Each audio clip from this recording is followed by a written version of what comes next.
mouvement involontaire pour gagner du temps et pour penser, pour m'assurer que ma vue ne m'avait pas trompé, pour calmer et préparer mon esprit à une contemplation plus froide et plus sûre. Au bout de quelques instants, je regardais de nouveau la peinture fixement.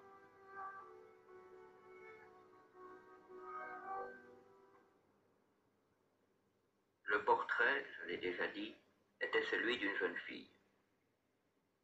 C'était une simple tête, avec des épaules, le tout dans ce style qu'on appelle en langage technique style de vignette. Beaucoup de la manière de Sully dans ses têtes de prédilection.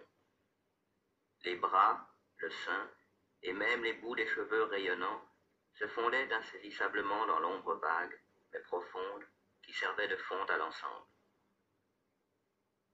Comme œuvre d'art, on ne pouvait rien trouver de plus admirable que la peinture elle-même. Mais il se peut bien que ce ne fût ni l'exécution de l'œuvre, ni l'immortelle beauté de la physionomie qui m'impressionna si soudainement et si fortement. Encore moins devais-je croire que mon imagination, sortant d'un demi-sommeil, eût pris la tête pour celle d'une personne vivante. À la longue, ayant découvert le vrai secret de son effet, je me laissai retomber sur le lit. J'avais deviné que le charme de la peinture était une expression vitale, absolument adéquate à la vie elle-même. Il est à toi ce livre? Non, je l'ai trouvé ici.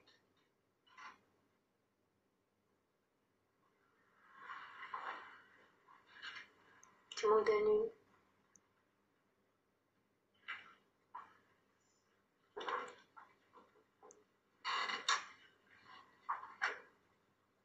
C'est notre histoire.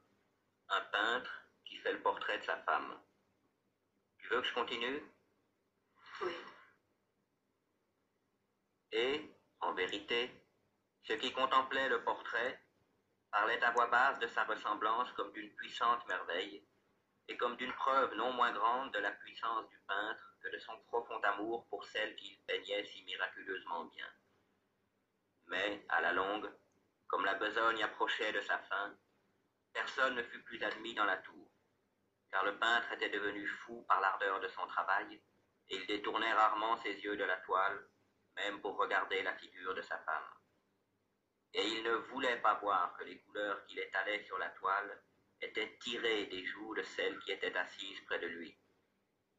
Et quand bien des semaines furent passées, et qu'il ne restait plus que peu de choses à faire, rien qu'une touche sur la bouche et un glacis sur l'œil, l'esprit de la dame palpita encore comme la flamme dans le bec d'une lampe. Et alors la touche fut donnée, et alors le glacis fut placé. Et, pendant un moment, le peintre se tint en extase devant le travail qu'il avait travaillé. Mais, une minute après, comme il contemplait encore, il trembla, et il fut frappé d'effroi. Et, criant d'une voix éclatante, « En vérité, c'est la vie elle-même !»